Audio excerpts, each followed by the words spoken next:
All right, everyone, welcome to the sixth screencast for Chapter 6. This will be the last one.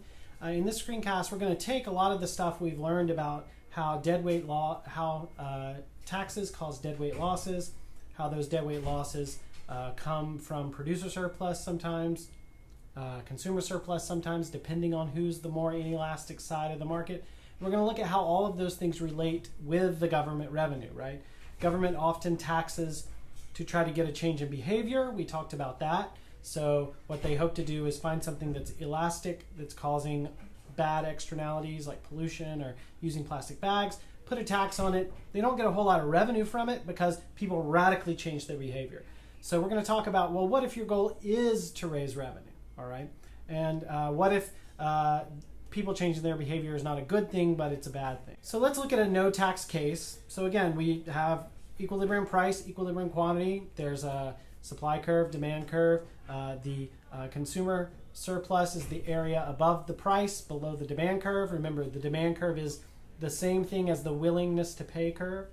The supply producer surplus is everything below the price, above the supply curve, because this is the willingness to sell curve. So producer surplus, consumer surplus, and the total, the big triangle here, is the total surplus, or what we've also been calling social welfare.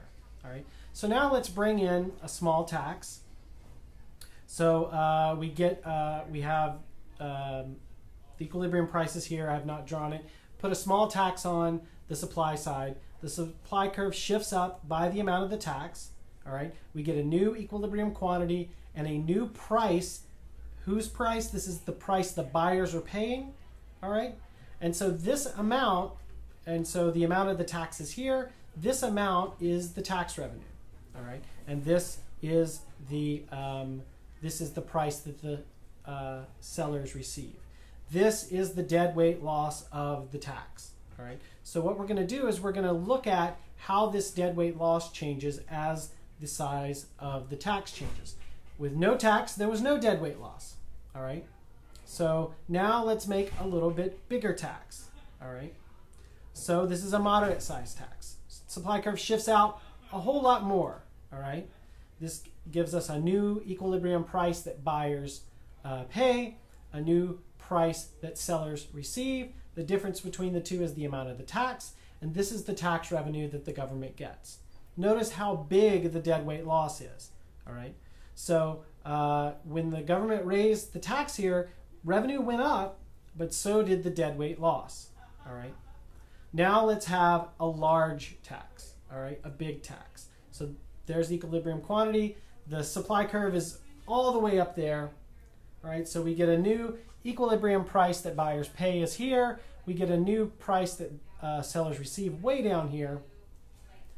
Tax revenue actually falls. This area, this amount of tax is less. Why is it less? Because the quantity has fallen so far because people are responding to the tax. They're not buying the good anymore. These transactions are not happening if you can't tax a transaction that doesn't happen. So that causes there to be a huge, really big deadweight loss of a tax here. So there is, if you keep raising taxes, eventually you will lower your revenue. All right. So this phenomena is something called the Laffer curve, and we'll talk about it again later on.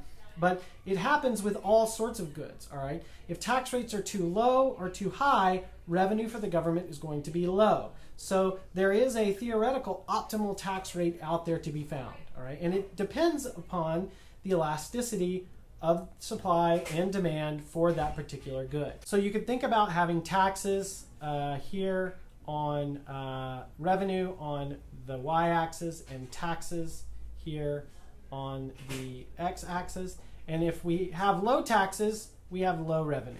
If we have really high taxes, we have low revenue because maybe no one buys anything at all. And you get what the book calls a parabolic relationship between the size of the excise tax and the amount of revenue. And there's some optimum out there. And this curve, I didn't mean for that to be a smiley face, I was just circling the optimum there, but this curve with respect to income taxes or taxes on labor is what is known as the Laffer curve, and we'll discuss that later on. Just to kind of sum up all of this that we've done in Chapter 6, consumer and producer surplus can be used to examine any economic activity.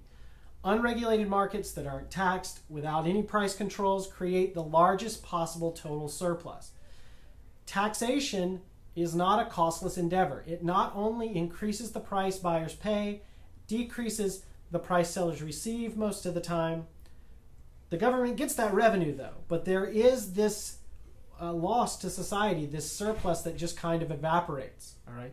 So we have to remember that when we are reducing economic activity, that we're losing social welfare. Now, we have to have taxes to pay for things, but we need to always remember that there's that added cost that's not always considered by a lot of people. So society has to balance the need for tax revenue to get the programs that they want against the trade-offs that this creates in the market and the loss of consumer and producer surplus. All right, so that's it for Chapter 6.